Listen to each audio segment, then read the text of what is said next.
सम्यक दर्शन के आयामों में आज वात्सल्य अंग की चर्चा करनी है।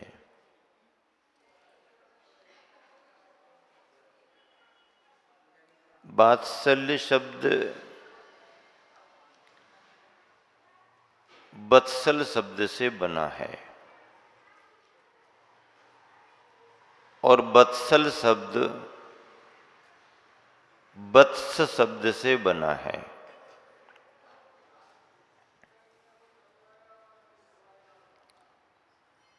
सम्यक दृष्टि भव्य आत्मा अपने परिणामों से अपना तो ख्याल रखती ही है, प्राणी मात्र का भी ख्याल रखती है। शास्त्रों में, ग्रंथों में सम्यक दर्शन की बहुत चर्चा है। मोक्ष मार्ग का आधार है सम्यक दर्शन। इस सम्यक दर्शन के लिए बीज कहा है। बीज है तो अंकुरन, पौधा, वृक्ष, फूल, फल, छाया सब मिलेगा, और बीज ही नहीं है तो कुछ मिलने वाला नहीं। इस सम्यक दर्शन के लिए नाव खेने वाला केवटिया कर्णधार भी कहा है। नाव को खेता है, कितनी सवारी बैठ जाए, नदी गहरी है कोई बात नहीं, बहाव भी है तो भी चिंता की बात नहीं, नाव थोड़ी पुरानी कमजोर सी दिख रही है तो भी चिंता की बात नहीं, क्योंकि खेने वाला ठीक ठाक है। कर्णधार कहा है सम्यक दृष्टि के सम्यक दर्शन को। पिछले दिनों में मैंने ड्राइवर कहा था और सारी बात आपको समझ में आ गई थी कि ड्राइवर का कितना महत्व है सफर में। मोक्ष महल की प्रथम सीढ़ी, प्रथम पहला कदम भी कहा जाता है। देखिए, अपन जानते हैं कि बड़ी बिल्डिंग, बड़ा भवन बनाना है तो हमारे को नींव भी अच्छी मजबूत करना पड़ेगी, फाउंडेशन अच्छा होना चाहिए। फाउंडेशन कमजोर हो और ऊपर से आपने बिल्डिंग खड़ी कर दी, फाउंडेशन है ही नहीं, नींव ही नहीं है, 1 मंजिल, 2 मंजिल, 3 मंजिल आपने खड़ी कर दी, तो वो बिल्डिंग दिखाऊ तो होगी लेकिन टिकाऊ नहीं होने वाली। कैसे टिकेगी? जड़ ही नहीं है उसकी। नीतिकार कहते हैं,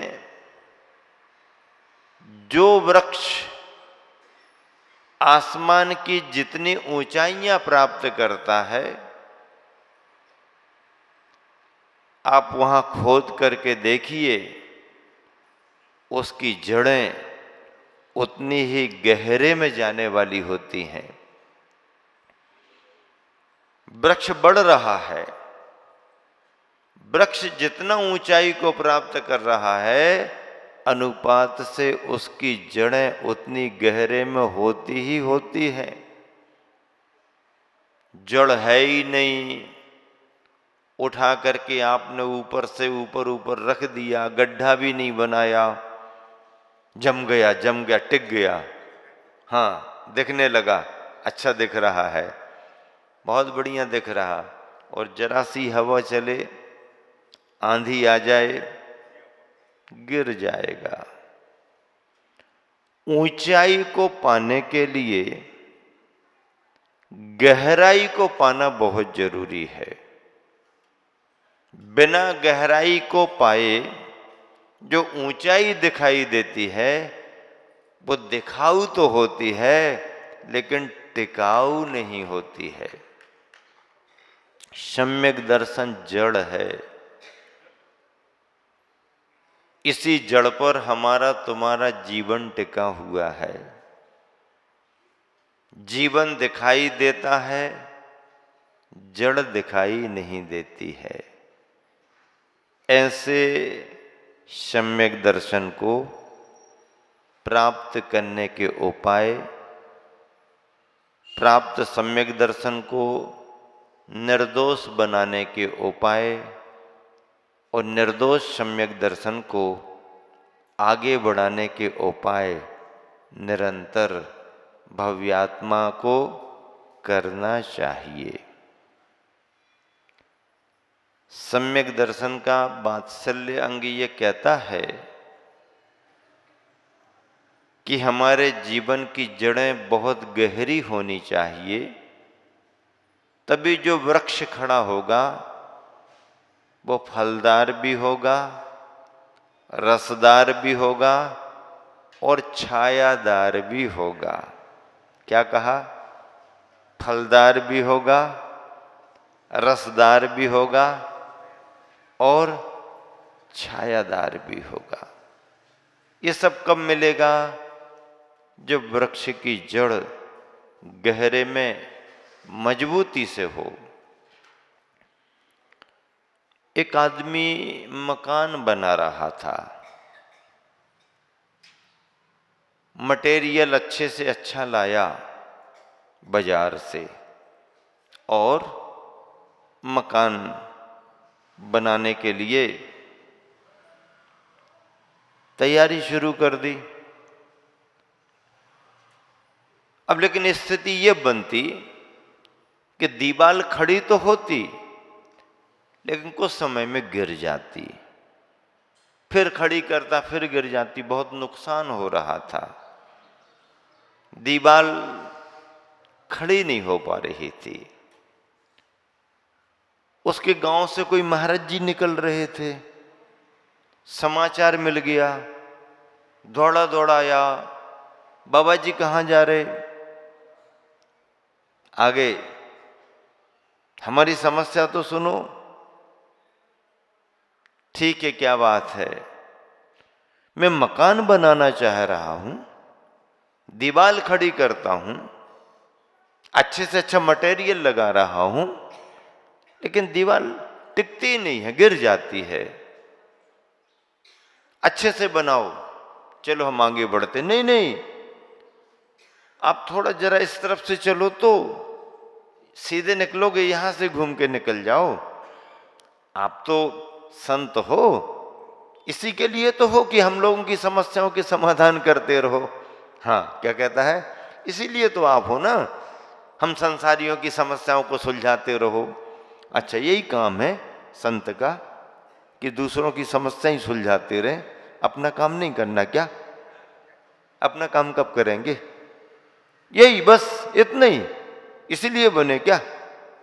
हाँ, समस्याएं तो सुलझाना है, सुलझाना पड़ेंगी। समाज में रहने पर मार्गदर्शन देना पड़ता, देना भी चाहिए, ये भी एक धर्म है। लेकिन अपने को भी समय देना, अपना भी। तो ये क्या है? आत्महित भी करो, परहित भी करो। आचार्य कुंद कुंद स्वामी ने कहा, लेकिन दोनों के हित में अच्छे से किसका हित करो? परहित भी करो, अपना हित भी करो, लेकिन दोनों में सबसे पहले अच्छे कौन सा करो? तो आचार्य महाराज कहते, सबसे पहले और सबसे अच्छे से पहले अपना करो, उसके बाद फिर सबका करो। सबका भी करना चाहिए। ऐसा होता है क्या? नींव न भरी जाए और बिल्डिंग बना दो, ऐसा ना कभी हुआ है और ना होगा। अच्छा, ऐसा, हाँ, नींव के साथ ही बिल्डिंग बनेगी। उससे समझ में बात आ गई और फिर उसका मकान भी तैयार हो गया। हम और आप भी जीवन का भवन बनाना चाहते हैं, लेकिन नींव है कि नहीं है? हाँ, नींव क्या है? जैन कुल में जन्म लिया है तो जैन कुल की नींव कुलाचार का पालन करना है। जैन कुल की नींव में रात्रि भोजन का त्याग होना चाहिए, पानी छान करके पीना चाहिए और प्रतिदिन मंदिर आकर के भगवान का दर्शन करना चाहिए। ये जैन कुल के कुलाचार की नींव है। जय हो। अष्टमूल गुणों का पालन करना चाहिए अहिंसा के धर्म पर आगे बढ़ने के लिए। धर्म दुनिया में सबसे बड़ा कौन सा है? अहिंसा का। ऐसे अहिंसा के धर्म पर आगे बढ़ने के लिए, अहिंसा के मार्ग पर आगे बढ़ने के लिए सबसे पहले जिनमें घोर हिंसा पाई जाती है उनका त्याग। किनका त्याग? मद्य, मधु, मांस, तीनों मकारों का त्याग।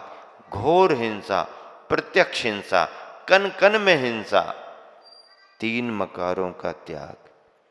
ऐसे फलों का त्याग करना जिन फलों में स्पष्ट रूप से सड़ने गलने पर नहीं, सड़ने गलने पर तो आदमी में भी कीड़े पड़ जाते हैं, वो छोड़ो, लेकिन अभी ताजे ताजे अपनी प्रकृति में फल आ रहे हैं और प्रकृति से ही उन फलों में अनगिन असंख्यातों अनंतों, क्या?